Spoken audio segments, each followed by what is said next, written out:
beliau tidak menyukai hal itu. Tapi kadangkala demi supaya lebih keren gitu ya. Ana ucapkan kepada semuanya, Assalamualaikum warahmatullahi wabarakatuh. Alhamdulillah. Wassalatu wassalamu ala rasulillah amma ba'd.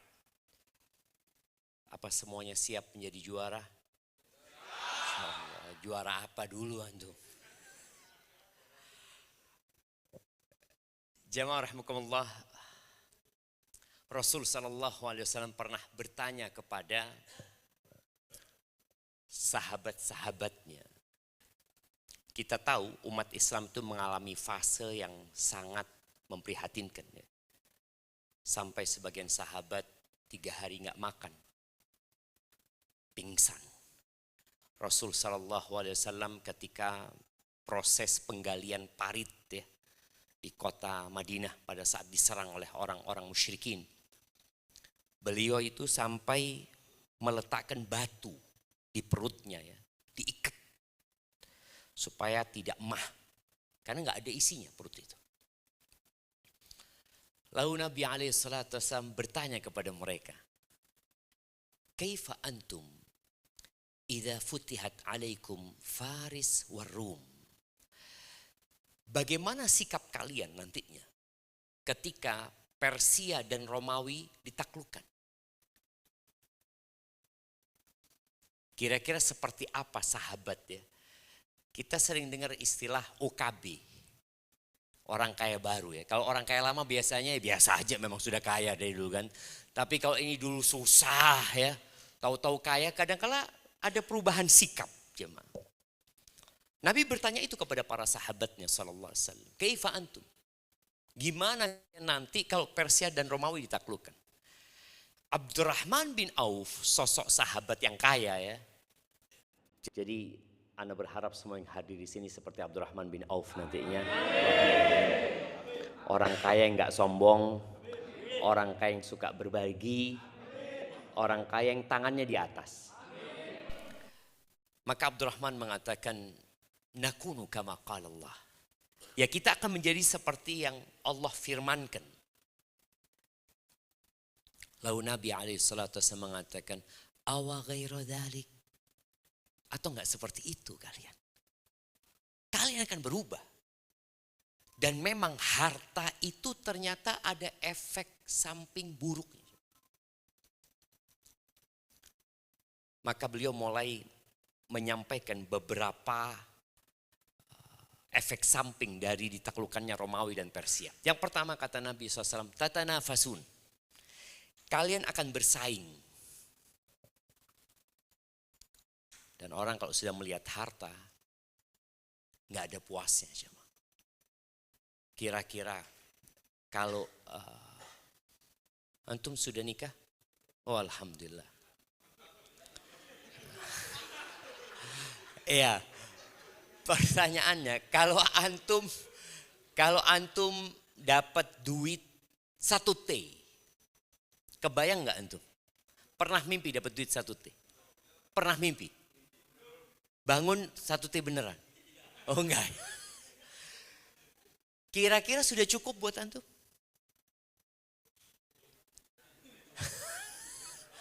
Satu T nggak cukup ya. Kalau umur antum 100 tahun, 100 tahun ya, 1 tahun habis 10 M. Iya, kurang antum. Kurang sih ya, 10 M kurang. Siapa cukup ya? Tadi enggak cukup katanya 1 T, apa sih? Tapi subhanallah, antum melihat Elon Musk pernah puas? Enggak ada. Enggak ada puasnya cuma. Padahal duitnya enggak habis. Nanti bikin usaha lagi, tahu-tahu mati. Itulah akhir dari kehidupan ini. Maka Nabi SAW mengatakan kepada para sahabatnya, tatanafasun, kalian akan bersaing nanti. Banyak orang itu ketika miskin solid,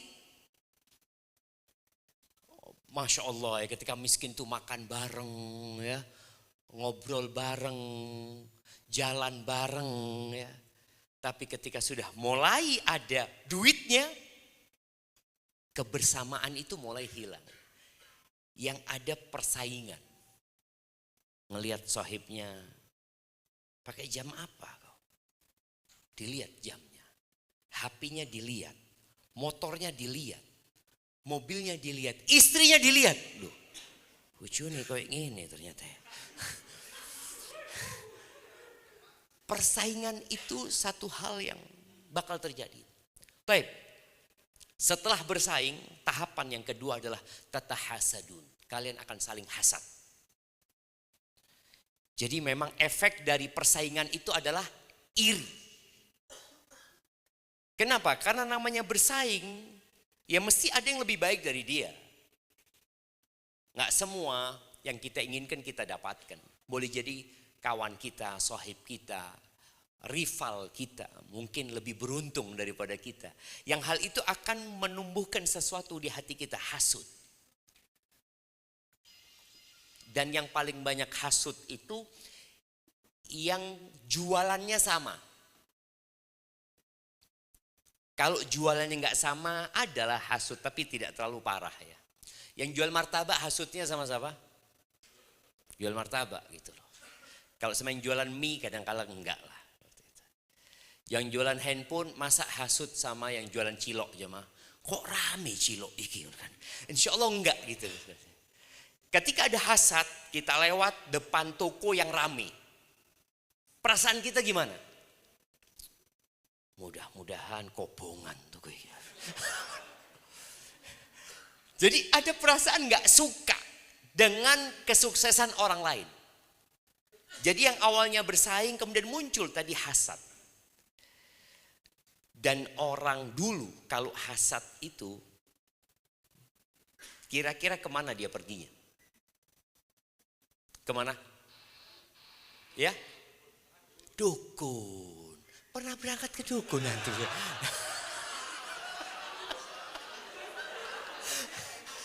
Enggak. Mungkin pengalaman gitu kan. Enggak. Bukan karena pengalaman. Siap. Iya, cuma tadi. Makanya kalau kita lihat di surat Al-Falaq itu. Qul a'udzu birabbil falaq. Min syarri ma khalaq. Wa min syarri ghasiqin idza waqab. Wa min syarri naffatsati fil uqad. Penyihir-penyihir. Dan kebanyakan penyihir itu perempuan dulu jemaah. Tuh. Ana mau tanya sama ibu-ibu, pernah dengar namanya kakek sihir? Pernah? Enggak ada, yang ada nenek. Loh memang Allah sebutkan wa min syarri naffatsati fil uqad. Perempuan-perempuan yang meniup buhul-buhul. Makanya yang ahli litrik. Tahu litrik itu jemaah? Itu kakek-kakek apa nenek-nenek? Loh, nenek, betul. Kemudian terakhir dari surat ini Allah mengatakan wa min syarri hasidin idza hasad. Dan nasihat anak kepada semua yang bergabung di juara ini, baca selalu ayat itu. 3 kali di pagi hari, 3 kali di sore hari, setelah sholat 1 kali. Baca qul huwallahu ahad, qul a'udzu birabbil falaq, qul a'udzu birabbin nas. Karena orang yang sukses itu ada yang hasud. Tapi kalau antum susah, insya Allah tidak ada yang hasud gitu. Tidak ada yang kepingin, ya Allah kapan aku susah kayak dia gitu. Tidak ada jemaah. Insya Allah tidak ada. Makanya ada satu pesan Nabi SAW ya. Semoga kita bisa menjalankan pesan ini. Beliau itu mengatakan alaihi salatu wassalam, ista'inu ala qada'i hawaijikum bil kitman. Kalian kalau punya sebuah perencanaan, maka sembunyikan perencanaan itu. Minta tolonglah dalam penyelesaiannya dengan menyembunyikan, tidak ngomong kemana-mana. Karena kalau sudah perencanaan kita ngomong kemana-mana, kadang-kala nggak jadi. Apa penyebabnya? Nabi SAW mengatakan fa inna kulla dhi ni'matin mahsud. Setiap orang yang dikasih nikmat sama Allah mesti ada yang hasud. Kayak umumnya ada teman mau nikah. Sudah nggak usah rame-rame. Ngomong sana ngomong sini. Makanya banyak orang padahal nikahnya tahun depan umumnya. Tapi sudah ngomong kemana-mana. Pas sebulan sebelum nikah nggak jadi. Karena banyak orang yang nggak suka gitu. Apalagi kalau ada mungkin ya rivalnya antum yang ngelamar ditolak gitu ya. Sama-sama ngelamar, antum diterima, dia ditolak. Boleh jadi dia nggak suka. Maka tolong selesaikan urusan-urusan kita. Pekerjaan juga seperti itu. Hal-hal yang harus disembunyikan, sembunyikan. Ketika launching, ya baru launching. Alhamdulillah, selesai sudah. Tapi kalau prosesnya usahakan, nggak usah rame-rame. Jadi yang kedua tadi disebutkan sama Nabi SAW apa? Hasud. Yang pertama bersaing. Yang kedua saling hasud. Yang ketiga tadadabarun. Kalian wis mulai tidak ketemu jemaah. Tidak nyopo kadang-kala. Gara-gara persaingan awalnya akhirnya tidak bertegur sapa. Yang terakhir tatabaghadun. Kalian akan saling bermusuhan. Tidak senang. Sama saudara yang sendiri nggak suka. Itu efek samping dari dibukanya harta. Ketika antum kaya. Tapi kalau sudah miskin insya Allah aman antum jemaah. Antum mau jadi kaya jadi miskin.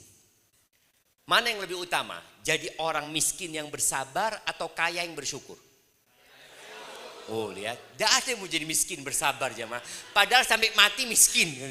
Tapi tetap ambisinya kepingin kaya. Itulah manusia. Tapi bicara juara, Ana ngomong sama Sadid, beliau tadi cerita bagaimana proses untuk menuju juara ini. Ana sudah melihat di balon-balonnya itu ada apa itu? Ada foto. Foto kenangan masih belum juara. Gitu lah. Iya. Proses untuk menjadi juara gitu kan. Jadi juara yang pertama apa? Jujur. Dan ternyata jujur ini sulit jemaah. Khususnya buat pedagang. Loh, ketawa tuh kan. Bener, kalau ustadz jujur ya biasa gitu kan. Tapi kalau pedagang ini sulit sekali. Bahkan Nabi SAW mengatakan, At-tajiru saduq ma'an nabiyin. Pedagang yang jujur itu kedudukannya bersama para nabi di surga. Dari sulitnya jujur dalam berdagang. Ada kekhawatiran kalau jujur tidak laku. Ada kekhawatiran kalau jujur untungnya sedikit. Makanya banyak orang itu sumpah palsu di mana? Di perniagaan. Wallahi ya, ketika datang orang tanya, barang ini gimana? Nggak nemu di Jember kayak gini sampean mas. Padahal banyak gitu jemaah.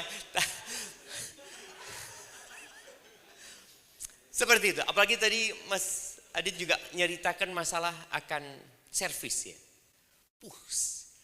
Ana pernah ketemu sama tukang servis, tapi tukang servis mobil ya. Mekanik ya. Ngomong mereka itu, ini Ustaz, mekanik ini di Arab Saudi ya. Mekanik ini 27 tahun tetap di bawahnya mobil Ustaz. 27, enggak pernah di atasnya mobil, tetap di bawahnya mobil. Enggak berkah jemaah. Karena banyak kebohongan. Urusan servis ini. Orang ketika bawa mobilnya, dia enggak tahu rusaknya apa. Enggak tahu. Kalau antum katakan rusaknya A, iya. Rusaknya B, iya. Padahal enggak rusak gitu kan. Maka di sini dibutuhkan kejujuran. Dan ketika jujur berkah. Contoh ya, ketika servis ternyata yang rusak itu enggak rusak sebenarnya. Copot, tinggal dipasang, selesai. Padahal sudah ngomong di awal, kalau rusak ini 1,5 juta. Gimana siap? Siap gitu loh. Ya apa, uangnya itu siap gitu loh. Lek cuma ngomong copot, tinggal ngerapet no gitu, ya cuma 5.000. Milih mana sekarang, 1,5 juta atau 5.000? Ya 1,5 juta Ustaz. Tadi berat untuk jujur jemaah. Berat untuk jujur. Makanya kenapa teman-teman di sini di Grand Corp ya, itu milih J yang pertama jujur. Karena memang dari sulitnya kejujuran itu. Orang munafik itu, kalau kita lihat gayanya, Allah menyebutkan, idza ra'aitahum tu'jibuka ajsamuhum. Kalau kau ngelihat orang munafik itu, ya Allah, penampilannya sangat meyakinkan. Wa iyaqulu tasma' liqaulihim. Kalau ngomong kayak orang paling jujur jamaah. Antum lihat ya pedagang-pedagang yang kalau ngomong menyihir pembeli ya, yang awalnya nggak mau beli jadi beli jamaah. Hah? Promotor. Ketika datang ngelihat HP ya, padahal banyak HP yang kelasnya lebih tinggi ya, tapi dia bikin ini yang paling bagus. Nak saat toko ini yang paling apik sudah. Ini cocok buat sampean gitu. Siapa yang melakukan itu biasanya jemaah?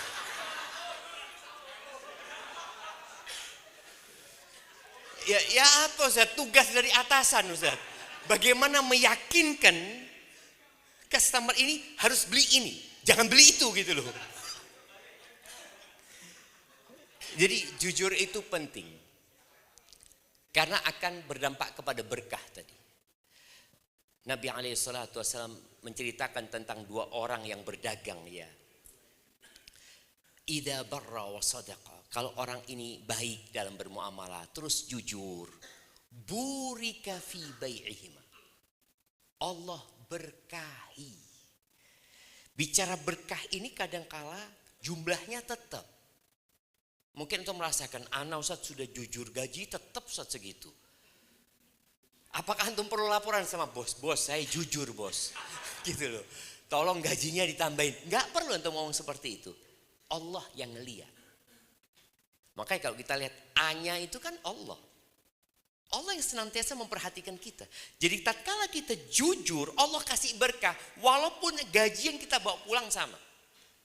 Di mana kita bisa merasakan berkah? Alhamdulillah, anak kita tidak sakit. Istri kita sehat. Motor kita pentilnya tidak hilang. Loh, ini kalau kita bicara, bisa jadi antum pulang motornya kempes. Akhirnya antum harus keluar duit untuk nembel. Boleh jadi ternyata businya sudah aus.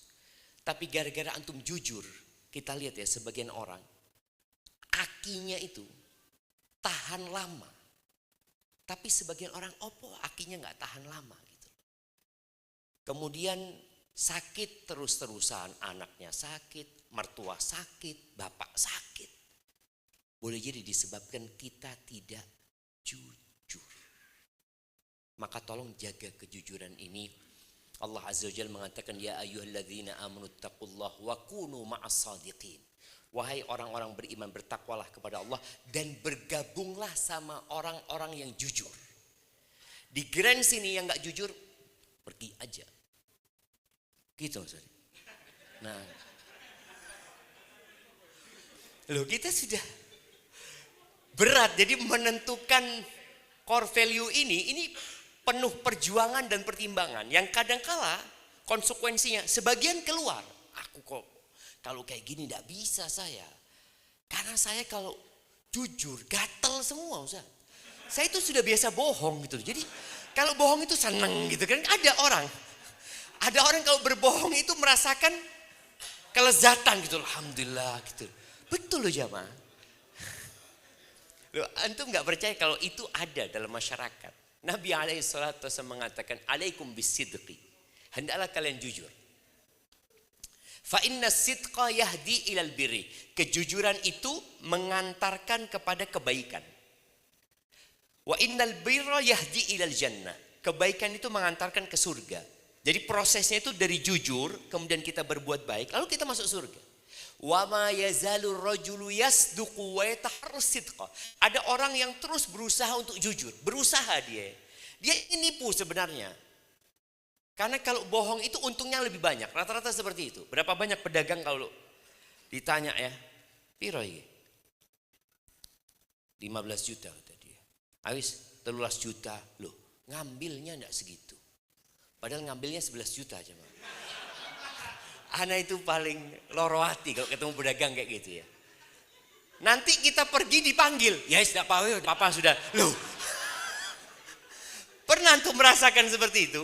Orang itu ngomong modalnya aja enggak segitu. Ketika antum tinggal dipanggil antum sama dia. Kita ngelihat. Enggak apa-apa rugi. Enggak, padahal dia bohong ya. Tapi ada orang yang berusaha untuk jujur. Hatta yuktab indallah siddiqan. Akhirnya Allah cap orang ini orang yang jujur. Sehingga orang-orang tuh kalau bermuamalah sama orang ini, ya Allah enaknya sama fulan kata dia. Kenapa? Jujur dia. Ada stempel yang diberikan sama Allah yang masyarakat akan menilai hal itu. Tapi yang bohong, ada orang yang bohong dan Nabi memperingatkan, iyyakum wal kadzib. Fa innal kadziba yahdi ilal fujur. Hati-hati dengan kebohongan, hindari kebohongan. Kebohongan itu mengantarkan kepada kejahatan. Jadi ketika orang berbohong, akan berbohong lagi, akan berbohong lagi, akan berbohong lagi. Dan kejahatan itu mengantarkan kepada neraka. Wa ma yazalur rajulu yakdzib. Dan ada orang ya yang terus bohong dan ada upaya dia untuk terus bohong, tidak ada tobatnya. Sampai dicap sama Allah kadzab, pembohong. Maka tadi yang sampaikan, kalau tidak bohong loro kabeh awake. Ketika dia bohong dia senang. Nauzubillah min dzalik. Maka tolong jaga kejujuran ini yang insya Allah dengan kita jujur tadi kita akan mendapatkan berkah di usaha ini. Baik, yang kedua apa U-nya? Unggul. Ya, kalau mau unggul itu sebuah lembaga sekolah itu akreditasinya kalau dulu itu ada A, ada B, ada C. Sekarang kampus kita STD Imam Syafi'i itu ternyata sekarang akreditasinya cuma 2. Terakreditasi atau unggul.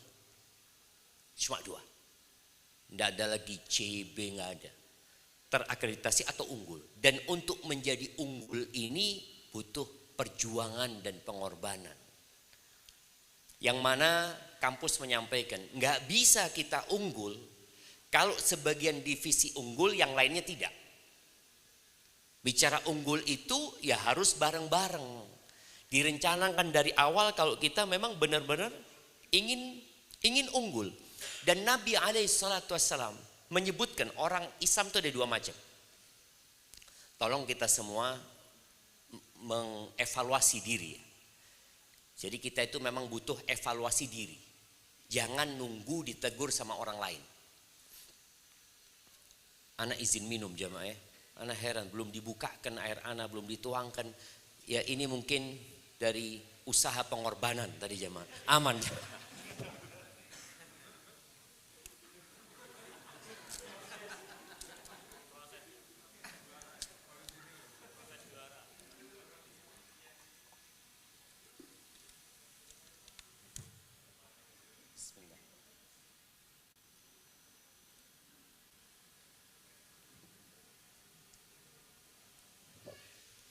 Alhamdulillah. AC-nya memang dikecilkan. Kok panas jemaah? Itu termasuk jujur jemaah ya. Taib. Loh, aman. Mungkin karena ustadznya semangat jadi sampai keringetan gitu maksudnya. Iya. Nabi SAW membagi orang beriman jadi 2. Beliau mengatakan al-mu'minul qawi khairun wa ahabbu ilallah minal mu'minid dhaif. Wa fi kullin khair. Orang beriman yang kuat itu lebih baik dan lebih dicintai Allah daripada mukmin yang lemah. Tapi di setiap diri orang mukmin itu ada kebaikan gitu. Kita termasuk yang mana?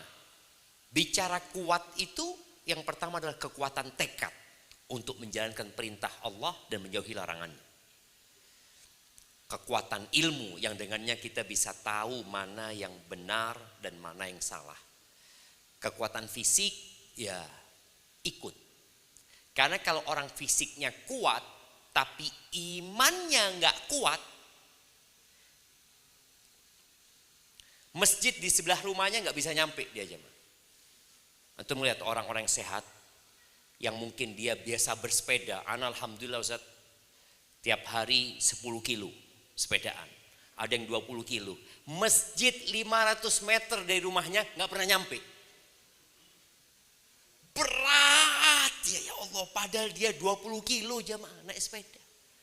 Apakah antum termasuk yang berat dengar adzan hayya 'alas shalah? Ya Allah. Salat di rumah dapat berapa? Di masjid dapat berapa? 27. Antum milih mana? Tergantung imannya. Tergantung iman. Tadi tatkala seorang itu imannya kuat, dia pilih 27. Tapi ketika imannya lemah, ya sudah apa-apa, yang penting sembahyang. Kadang-kadang seperti itu. Ada. Yang belakang ya, Masya Allah. Jujur jamaah ya. Makanya perlu kejujuran. Jadi tatkala mukmin yang kuat itu, yang pertama adalah kekuatan iman. Antum lihat ya, para sahabat Nabi ketika perang Badar, berapa jumlah mereka? 313. Melawan 1000, menang jamaah. Padahal persenjataannya biasa-biasa saja. Sedangkan musuhnya jangan ditanya. Tapi kenapa mereka bisa menang? Karena mereka punya kekuatan yang menyebabkan Allah menolong mereka. Tapi semua orang beriman ada kebaikan. Makanya tadi A-nya adalah Allah supaya kita tahu kita nggak akan pernah unggul, kita tidak pernah akan kuat, kita tidak akan pernah bisa jujur tanpa bantuan Allah Azza wa Jalla. Lalu Nabi SAW mengatakan ihris ala ma yanfa'uk. Untuk menjadi unggul itu harus totalitas. Berusahalah engkau untuk meraih apa saja yang bermanfaat buat engkau. Apa saja yang bermanfaat buat engkau. Wallah jamaah, ana melihat ya, non muslim ketika naik Garuda, waktu itu ana dapat kursi bisnis kelas. Ana duduk di sana, banyak rata-rata yang duduk di bisnis kelas itu non muslim jamaah. Kalau ana lihat ya, mereka banyak orang-orang kaya di antara mereka. Ketika mau turun, penumpang-penumpang itu minta jatahnya mereka kepada pramugari. Ada ini. Jadi yang memang biasa diberikan. Baik itu mungkin kue, baik itu mungkin ya sikat gigi, kos kaki, apa. Itu mereka bawa turun. Padahal mereka sudah kaya raya aja. Sebagian kita merasa sudah kaya sehingga meremehkan banyak kebaikan. Duit 500 diambil nggak antum kalau ngeliat di kaki antum? Cuma 500. Ditinggal. Padahal ini bermanfaat. Kalau antum ambil, antum letakkan di kotak amal, dapat pahala. Tapi sebagian kita sudah merasa tidak ada gunanya gitu. Apa saja yang bermanfaat, tolong diambil. Dan itu pesan Nabi SAW. Ngelihat batu, kita kenal naik motor ada batu di jalan. Kalau orang nggak ngelihat, mungkin akan membahayakan diri. Kita ngelihat, seharusnya kita berhenti, kita buang. Itu bermanfaat jadi pahala buat kita. Tapi sebagian kita mengabaikan. Lihat paku di jalan, dia biarin. Maka berusaha kalau mau unggul tadi, bersungguh-sungguh untuk meraih apa saja yang bermanfaat. Baik, yang kedua, pesan Nabi SAW, wasta'in billah. Minta tolong sama Allah. Nggak bisa sudah. Antum tidak akan bisa menjadi juara tanpa minta tolong sama Allah SWT. Ketika antum berangkat ke tempat kerja, ketika buka toko, yang mungkin di bagian serviks, yang mungkin di bagian HP, yang mungkin di bagian kafe, yang martabak atau apa. Ketika antum membuka dengan bismillah, minta tolong sama Allah. Mudah-mudahan laku ya Allah. Mudah-mudahan ada rizki di sini. Minta tolong sama Allah SWT. Yang ketiga, wala ta'jaz. Jangan jadi orang yang lemah. Ajaz itu nggak mampu. Ada orang nggak mau, ada orang nggak mampu. Orang yang nggak mau itu namanya apa? Males. Nggak mau dia. Ada orang nggak mampu gitu. Dan muslim itu nggak boleh jadi orang yang males dan orang yang lemah, nggak boleh. Harus semangat dia. Contoh nih, ketika bos menyampaikan, usahakan ya hari ini semuanya ini laku. Antum akan ngomong apa? Siap, insya Allah. Tapi kalau antum dari awal, ya tidak mungkin lah bos. Mosok teh payu kabeh. Dari awal sudah pesimis. Enggak. Ana masih ingat dengan seorang pimpinan. Dia di Zahir Account ya, ada aplikasi Zahir Accounting itu. Dia ngomong, ana punya anak buah banyak Ustaz, kerjanya di depan komputer Ustaz. Ana ngomong sama mereka, antum mau tiduran, mau apa nggak apa-apa, yang penting bisa datangkan fulus. Karena tujuan kita bekerja cari fulus. Jangan pura-pura sibuk depan komputer, wah, tapi tidak oleh duit gitu loh. Buat apa gitu loh? Karena tujuan utamanya dapat fulus gitu. Dicari itu fulus gitu. Kemudian dia mengatakan, anak pernah nyuruh anak buah anak Ustaz, lakukan ini. Dia kadang ngomong, enggak bisa bos. Kamu dipecat hari ini, sudah berhenti. Saya nggak mau ada orang tidak bisa di kantor ini. Jadi bahasa tidak bisa itu nggak boleh ada. Yang ada bahasa saya usahakan. Kita diminta tolong sama Allah. Saya akan usahakan. Perkara sudah berusaha kemudian tidak bisa, kita laporkan. Kita sampaikan afwan.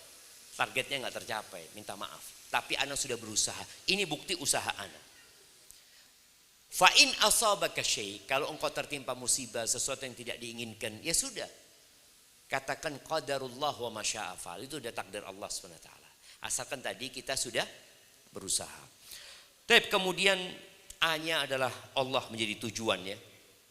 Karena memang kalau tujuan kita dunia, antum akan capek dan lelah. Nggak bisa tidur. Tapi kalau tujuannya antum Allah, mencari keridhaan Allah ya, mencari surganya Allah Subhanahu wa taala, insyaallah urusannya dimudahkan walaupun antum miskin. Ada orang kaya raya tapi tujuannya bukan Allah, menderita dia. Ana dulu berpikir ya, orang kaya itu orang yang paling nikmat hidup. Karena semua sudah ada. Ya kalau kita berpikir sekarang orang paling kaya siapa? Di Indonesia siapa? Siapa orang paling kaya di Indonesia? Di Jember. Orang paling kaya sak Jember siapa jemaah? Siapa? Gus Fawaid. Masya Allah. Ya, mungkin Gus Fawaid, mungkin orang terkait. Karena dia yang punya Jember semuanya zaman seperti itu ya. Tapi ketika tujuannya bukan Allah, dia akan susah tidur. Makanya berapa banyak orang kaya itu yang kalau mau tidur harus minum obat tidur. Orang-orang yang terkenal kadangkala kena kasus narkoba. Kenapa sih mereka seperti itu? Karena mereka tidak mendapatkan ketenangan dan kedamaian. Kedamaian itu kalau kita ada di A. Allah jadi tujuan kita. Baik, kemudian R. R-nya apa? Apa R-nya? Ridho. Ridho dan rasa syukur. Ini sesuatu yang sangat indah sekali ya. Nabi alaihissalatu wassalam mengatakan, Irdha bima qasamallahu lak takun aghnan nas. Ridholah engkau dengan apa yang Allah berikan kepadamu. Engkau akan menjadi orang paling kaya sedunia ini. Ternyata untuk jadi orang kaya itu cukup ridho.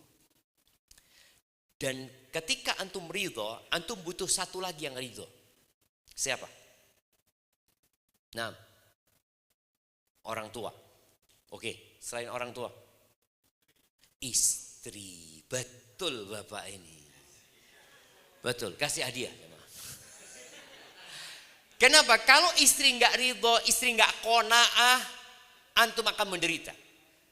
Betapa banyak terjadi penipuan ya, terjadi manipulasi dan itu gara-gara ketika suami datang ke rumah dimarahin sama istrinya. Kok cuma saya ini, Mas?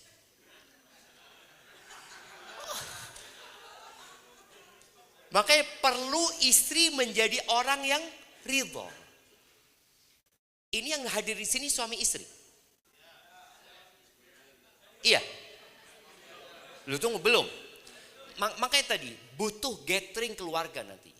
Jadi menciptakan juara ini bukan hanya di pegawai saja, tapi di keluarganya juga harus mentalnya juara. Soalnya kalau yang kerja itu sudah mental juara, yang di rumah mentalnya pemeras, ya kalah juaranya jemaah. Sahih. Makanya kenapa yang menjadi faktor penting dalam kehidupan ini pendamping ya. Maka jangan salah pilih istri antum. Jangan salah pilih istri. Ya apa kalau sudah salah Ustaz? Apa mau diganti Ustaz? Ya jangan. Direparasi. Diservis ya mah. Diservis ya. Ya mungkin ada. Ibu-ibu juga mungkin dapat suami-suami yang kurang bertanggung jawab gitu ya. Anak punya suami Ustaz, Allah yang ada ngabisin duit. Umpamanya kalau sudah dapat duit judol, kalau kalah judol pinjol ya, akhirnya terakhir berantakan rumah tangganya. Maka tadi suami istri pun visi misinya harus disamakan. Maka semoga ke depan nanti kajiannya suami istri untuk menyamakan ridho supaya sama-sama ridho, bersyukur. Anak pernah tahu seorang perempuan jemaah, suaminya tiap hari ngasih 20.000 jemaah. Dia jualan, dia pulang, dia ngomong, Dek cuma dapat 20.000 Dek. Apa kata istrinya? Alhamdulillah Mas. Bismillah kita nikmatin. Diberkahi sama Allah. Tapi kalau antum dapat istri, Dek 20.000, Mas tidak usah mulai Mas. Ya apa tidak usah mulai. Mulai nanti jemaah. Nabi Ismail pernah dapat istri yang tidak ridho. Bapaknya Nabi Ibrahim datang. Tanya sama istrinya, kemana suamimu? Enggak tahu istrinya ini kalau yang datang itu mertuanya. Sedang kerja, berburu. Gimana kehidupan kalian? Aduh kita melarat, kita susah, makanan ini. Pokoknya mengeluh jemaah. Akhirnya katanya Nabi Ibrahim, kalau suamimu datang nanti, aku kirim salam sama dia. Suruh ganti depan pintu rumahnya. Biasanya rumah dulu itu ada kayak kayu di depan rumahnya ya.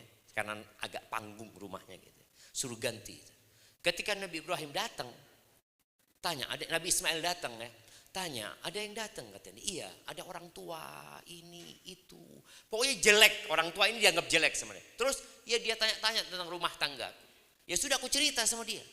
Bayangin ya, ada istri-istri yang suka curhat sama orang lain tentang kehidupan rumah tangganya. Betul? Kok sepakat ini ya? Iya, dia curhat kepada orang yang tidak akan memberikan solusi. Yang hanya akan memperkeruh keadaan. Oleh karena itu Nabi Ibrahim pesan tadi, tanya pesan apa? Ya dia kirim salam sama engkau, suruh ganti depan pintu rumahmu. Kata dia, oh yang datang tadi itu bapakku. Kata dia. Dia nyuruh aku menceraikan engkau. Sudah, engkau pulang ke rumah orang tua. Ya diganti jemaah. Masuk bapak. Tapi gantinya yang kena gitu loh. Ojo ganti lebih parah lagi jemaah seperti itu. Karena ada orang yang naik mobil terus bannya itu bocor. Diganti ban serep. Ban serep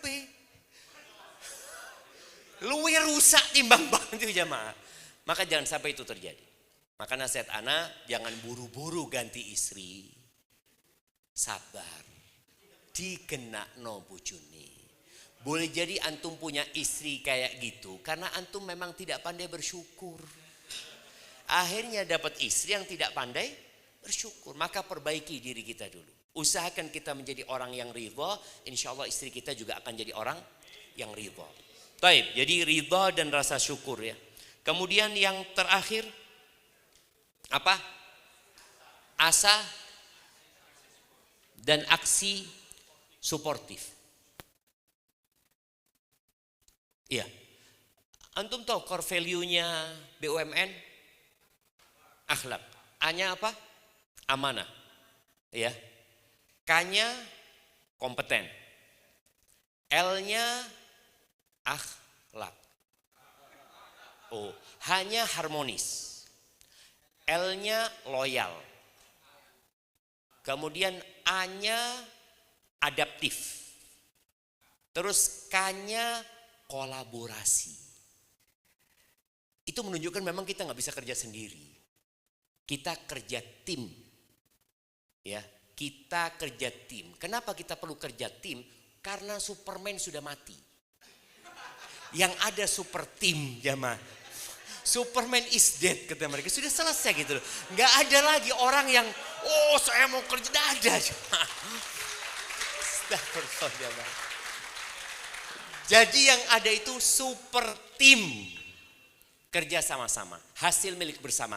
Nggak ada lagi bahasa aku, saya, nggak ada lagi. Yang ada kita. Kami. Insya Allah seperti itu. Semoga dengan kebersamaan itu Allah SWT memberikan berkah. Dan usahakan. Sampaikan kepada owner ini. Usahakan ada acara makan bersama. Makan bersama itu mungkin sebulan sekali. Makan bersama. Makannya kalau bisa, oh dengar, oh langsung setuju semua. Jadi kalau bisa makannya itu pakai nampan. Iya, supaya kebersamaan itu benar-benar terjalin.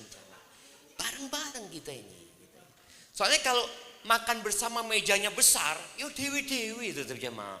Satu di sana, satu di sini ya. Tapi kalau makannya bareng-bareng, ngobrol di sana. Karena ana dikasih tahu ya, wallahu a'lam, kalau ana salah diperbaiki. Deal-deal besar itu tidak terjadi di ruang rapat, tapi di ruang makan, katanya. Maka semoga Grand Corp ini diberkahi sama Allah Subhanahu wa taala dan benar-benar menjadi juara.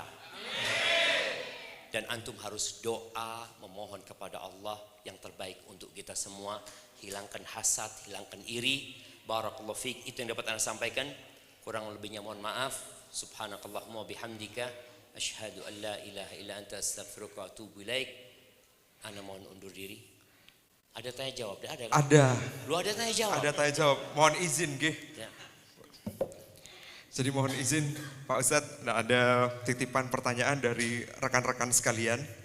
Jadi yang pertama, ini ada pertanyaan, bagaimana pandangan Islam mengenai tanggung jawab moral seorang muslim dalam pekerjaan pemasaran untuk menjaga kepercayaan konsumen, terutama ketika ada tekanan menggunakan teknik psikologis dalam pemasaran yang bisa mengurangi kejujuran, dan bagaimana solusi yang bisa diterapkan agar tetap jujur tanpa mengorbankan keberhasilan bisnis.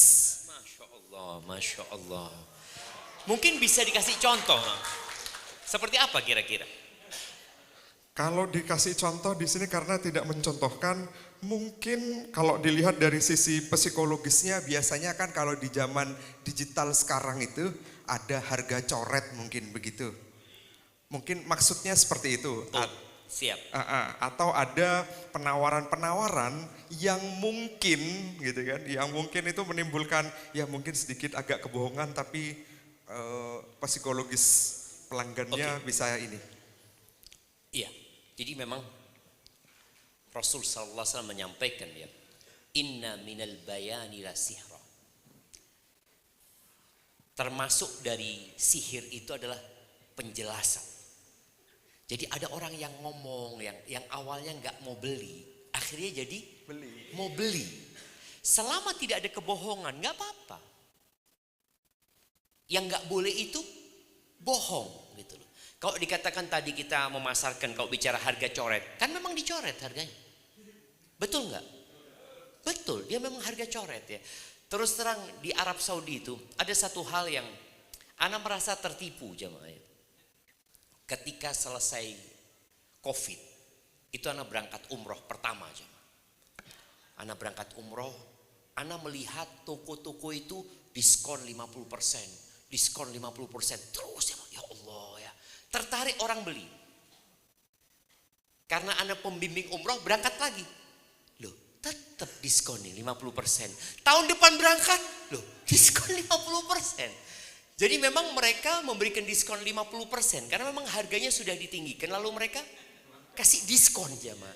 Sedangkan jemaah umroh itu rata-rata berangkat cuma sekali gitu loh. Jadi dia dapat diskon, alhamdulillah lagi diskon. Padahal memang harganya seperti itu. Selama memang tadi dia memberikan diskon dari harga yang sudah ditetapkan sama dia, semoga nggak ada masalah. Karena dia sudah memang menetapkan harganya sekian. Kemudian dia memberikan diskon sepanjang tahun. Jadi memang harganya diskon gitu sepanjang tahun gitu loh. Semoga nggak ada masalah. Sekali lagi selama tidak ada unsur kebohongannya. Seperti karena memang kalau bicara psikologis ya, harga 10 juta itu mahal. Tapi kalau 9 juta 999 itu orang tidak sampai 10 juta. Dia akhirnya ya beli gitu loh dia karena seperti itu. Jadi insya Allah selama tidak ada unsur kebohongan, karena tadi disampaikan kadang-kala harus bohong, nggak tahu bohongnya di mana gitu. Itu mungkin yang perlu dievaluasi ya. Biasanya tim marketing ini memang perlu sekali-kali datang ke ustadz, menyampaikan tentang yang dilakukan, apakah seperti ini boleh, seperti ini boleh gitu ya. Ada contoh-contoh, karena sekali tujuan kita adalah mencari keridhaan Allah Subhanahu wa taala ya. Maka jangan sampai kita pulang bawa sesuatu yang tidak diberkahi nanti. Barakallahu fikum. Masih ada lagi Ustaz pertanyaannya. Yang kedua ini pertanyaannya adalah, Assalamualaikum Ustaz. Waalaikumsalam warahmatullahi wabarakatuh. Bagaimana keadaan umat di akhir nanti yang sudah bertaubat dari hutang, bertaubat dari dosa riba, dia meninggal terlebih dahulu sebelum hutang-hutangnya lunas? Subhanallah jemaah. Coba yang tidak punya utang angkat tangan. Ya, hampir semua punya utang. Karena kita memang bangsa yang suka berhutang. Dan nasihat anak, berdoalah meminta perlindungan dari hutang. Nabi SAW berlindung dari hutang. Allahumma inni a'udzubika minal ma'thami wal maghrab. Ya Allah, aku berlindung dari dosa dan hutang. Dosa dan hutang. Sampai sahabat itu heran, ya Rasulullah, kenapa engkau takut sekali sama utang itu? Padahal orang itu beranggapan utang itu solusi. Tapi Nabi SAW menganggap utang itu masalah. Maka beliau menjelaskan, alaihissalam, orang itu kalau berhutang biasanya akan berbicara untuk hutang. Supaya diutangi, dia akan menyampaikan alasan dia berhutang. Dan biasanya bohong. Lalu dia janji dan ingkar janji. Insya Allah pekan depan kalau fulus cair, ana lunasin. Padahal nggak ada yang mau cair fulusnya dia sebenarnya. Tidak ada. Tapi supaya dia diutangi, maka dia akan melakukan dosa. Kemudian kalau dikatakan tadi, bagaimana dengan orang yang sudah bertobat dari riba dan bertobat dari hutang? Ketika di hari kiamat, maka dia akan didatangi oleh orang yang punya utang tadi dan akan dituntut. Orang yang mati syahid, orang yang mati di medan perang, diampuni semua dosanya kecuali hutang. Karena kita tahu syarat tobat itu ada 4. Menyesali, meninggalkan, bertekad untuk tidak mengulangi. Kalau urusannya dosa sama manusia, itu Allah serahkan kepada manusia itu. Dia harus minta maaf. Kalau dia punya utang tadi, ya dia harus melunasinya. Kalau dia pernah nipu orang ya yang dia tipu itu harus dikasih tahu dan minta dihalalkan apa yang sudah dia kerjakan. Kalau enggak akan dituntut. Karena pertobatannya, kalau tadi dikatakan dia sudah tobat, tapi ternyata tobatnya belum selesai. Karena dia bawa mati hutang. Makanya Nabi alaihi salatu wassalam dulu kalau ada orang yang mati ninggalkan hutang, Nabi nggak mau mensolati. Sampai ada yang menanggung hutangnya. Tapi setelah itu Nabi alaihi salatu wassalam kalau ada orang mati punya hutang, Nabi mensolati. Kenapa? Karena beliau yang menanggung. Jadi ditanggung oleh negara hutangnya orang itu. Negara yang akan melunasi hutang-hutang mereka. Bagaimana tadi kalau orang ini memang nggak mampu, Ustaz? Artinya dia mati, tidak meninggalkan warisan, dan dia benar-benar sudah bertobat. Ya semoga Allah kasih kemudahan nantinya pada hari kiamat. Tapi jangan merasa aman dari hutangnya. Karena orang yang mati syahid pun nggak diampuni hutangnya. Walaupun pahalanya sudah banyak, dia harus menghadapi tuntutan orang. Dan orang yang mau berhutang, lihatlah apakah antum memang membutuhkan atau tidak.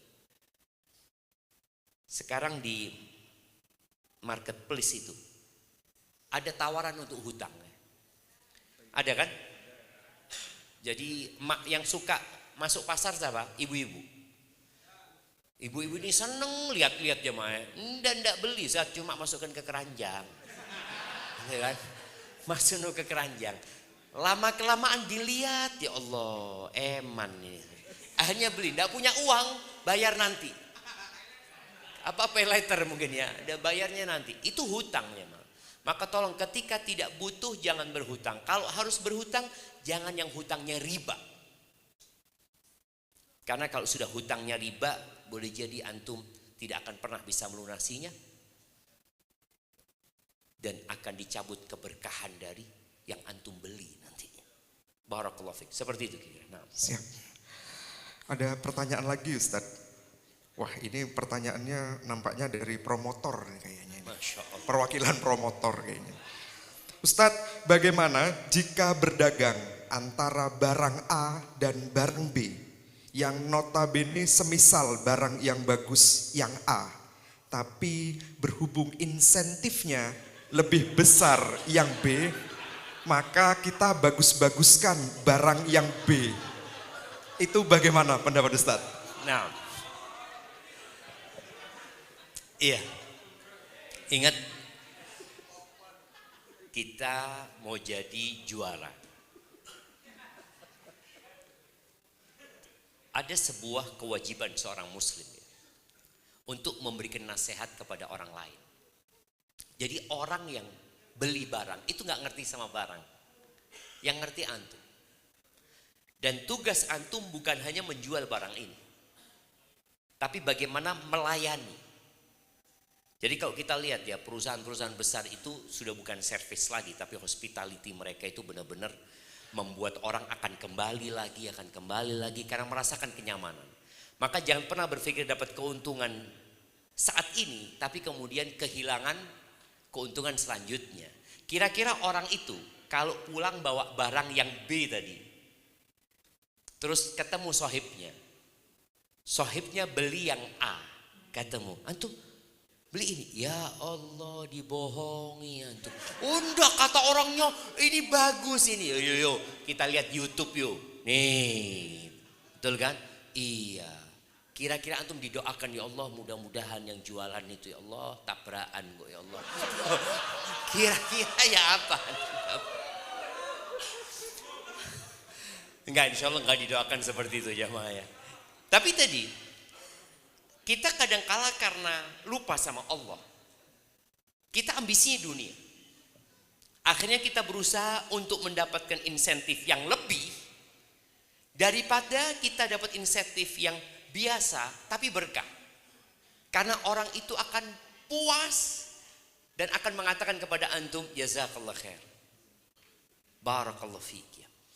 Ada cerita seorang sahabat namanya Jarir ibn Abdullah. Ini sahabat jamaah ganteng. Sampai Umar bin Khattab menyebutkan ini Yusufnya umatnya Nabi Muhammad. Dari gantengnya dia. Pernah suatu hari Dia nyuruh anak buahnya beli kuda. Berangkatlah anak buahnya ke pasar, dapat kuda yang bagus, dibawa ke rumah untuk dibayar sama bosnya. Artinya bosnya mau ngeliat dulu gitu. Setelah dilihat harganya deal 300 dirham. 300 dirham itu ya 30 dinar. 30 dinar itu kira-kira sekarang ya 300 jutaan. Iya, 30 dinar. Iya, 300 jutaan atau 250 juta. Ketika dilihat kudanya ini, ngomong bosnya ini, Jari itu mengatakan, kudamu ini bagus, kata dia. Gimana kalau harganya 400 dirham? Ada orang nawar ke atas ya. Pernah ngelihat ada orang nawar ke atas? Kita kalau ngelihat orang nawar ke atas, ini niat apa?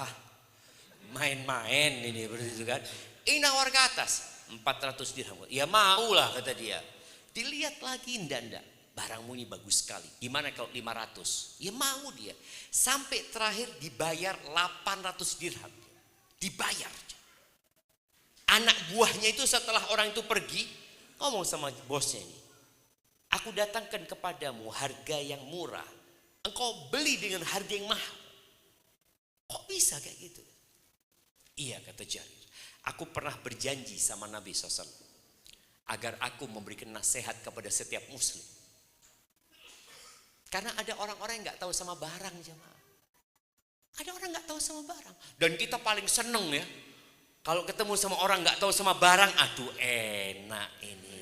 Bismillah. Dan kita paling seneng ngelek-ngelek no barangnya orang. Jadi kalau orang jual.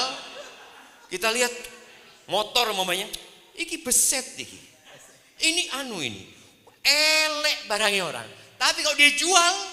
Artinya barang tadi yang dia beli dari orang, yang dia jelek-jelekkan, kemudian dia beli, dia jual barang itu, jadi bagus jemaah. Ini loh mas, barangnya mas, masih orsinil semuanya, masih ini semuanya. Maka tolong tadi yang akhirnya dia membagus-baguskan yang tidak bagus, menjelekkan yang bagus, di situ ada unsur kita menipu saudara kita. Maka jangan lakukan itu. Walaupun tadi memang keuntungannya lebih banyak kalau yang jelek itu. Yang jelek itu ya antum katakan ini yang lebih bagus, tapi ini mahal. Harganya sekian. Ini bagus juga, tapi di bawahnya itu. Harganya lebih murah. Karena ada sebagian orang, supaya orang itu beli yang ini, kita bikin harganya yang itu tidak terjangkau. Yang ini mahal mas. Ini loh, lebih bagus dari itu sebenarnya gitu loh. Kok iso lebih bagus? Udah dibohongin orang itu. Maka seperti itu. Barakallahu fikum. Satu pertanyaan lagi, Ustaz. Ini kayaknya pertanyaan mewakili dari ibu-ibu kayaknya. Masya Allah. Nah. Assalamualaikum Ustaz. Waalaikumsalam warahmatullahi wabarakatuh. Saya mau bertanya. Saya adalah seorang istri. Saya juga bekerja membantu perekonomian keluarga. Tetapi dominan saya yang memenuhi kebutuhan keluarga Ustaz. Karena pendapatan suami minim daripada saya. Tetapi karena terbiasa saya yang dominan untuk memenuhi kebutuhan keluarga, suami saya seakan mengentengkan tanggung jawab sebagai suami, yaitu nafkah. Ustaz, apakah saya berdosa setiap hari menuntut nafkah kepada suami saya dengan cara setiap hari ngomel? Kadang juga saya ngelamar Ustaz. Saya hanya ingin dia berusaha untuk bisa memenuhi kebutuhan keluarga saja. Ustaz tak perlu kebutuhan saya karena saya masih mampu memenuhi kebutuhan saya sendiri. Bagaimana ya Ustaz? Kadang saya takut dosa tiap hari ngelamar terhadap suami saya. Oh ngelama ya? Kok ngelamar? Oh, soalnya pakainya R gini Ustaz. Iya. Ngelama ya? Mungkin maksudnya begitu ya Ustaz ya. Nah, jadi yang pertama itu konsekuensi salah milih suami. Iya, betul jamaah. Jadi Rasul sallallahu alaihi wasallam itu memberikan sebuah kriteria yang ketat memilih suaminya. Dan ini sampai anak-anak kita juga salah pilih suami. Yang bapak-bapak juga berusaha bagaimana anaknya tidak salah memilih suami. Seharusnya suami dipilih karena dua hal, karena agama dan akhlak. Jadi kalau mau tahu agama ya lihat, tanya sama imam masjid di kampung. Ya apa? Fulan gitu loh. Fulan Masya Allah. Kalau anak Jumatan itu selalu datang terakhir Fulan. Kan ada kan? Itu yang tahu siapa? Yo imam masjid waktu khutbah, kita telat terus. 10 tahun yo telat, gak pernah. Ada kondisi seperti itu. Bicara agama kita perlu tanya dengan masjid. Karena masjid itu sentralnya urusan ibadah lah seperti itu. Kemudian bicara akhlak kita perlu tahu bagaimana sikap dia di tempat kerjanya. Tanyakan fulannya apa? Oh fulan Masya Allah sih.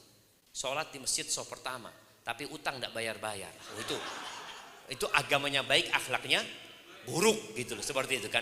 Karena gak nyaur-nyaur utang itu termasuk akhlak buruk. Karena menunjukkan dia gak bertanggung jawab. Orang yang tidak bertanggung jawab. Akhirnya berdampak tadi kepada kehidupan rumah tangga. Yang tidak memenuhi kebutuhan istrinya. Nafkah ini wajib, bukan sunnah. Memang kadangkala ada orang menikah itu tidak pernah belajar apa kewajiban dia. Muncullah suami-suami kayak gini. Istri juga harus tahu. Dengan dia bekerja, kadangkala dampaknya suami akhirnya mengentengkan. Maka tolong nasihat anak kepada istri yang bekerja tadi, berusaha untuk memberikan pelayanan yang lebih kepada suami. Sudah suamimu memang tadi dikatakan mungkin penghasilannya sedikit ya.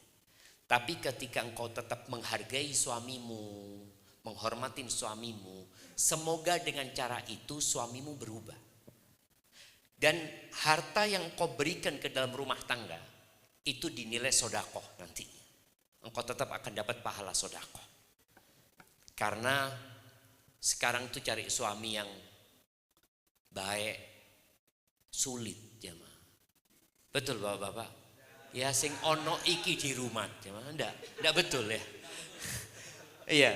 Tapi yang jelas tadi yang ada ini di rumah. Kalau memang tadi kesalahannya dari ibu salah milih, ketika milih suami kayak gitu dilihat cuma karena tampangnya saja. Ternyata wajah yang tampan itu tidak mendatangkan uang jemaah. Iya. Oh cinta. Enggak Ustaz, ana itu cinta sama suami ana. Cinta itu tidak mendatangkan uang. Gitu. Tadi akhirnya suami kurang bertanggung jawab ya. Maka nasihat ana, tuntutan itu mulai dikurangi. Tapi kan ana punya hak, betul. Rasul SAW menyampaikan nanti akan ada pemimpin-pemimpinnya yang dolim. Yang dia nuntut hak kepada rakyatnya tapi tidak memberikan hak rakyatnya. Lalu apa sikap kita? Pertanyaan para sahabat kepada Nabi SAW.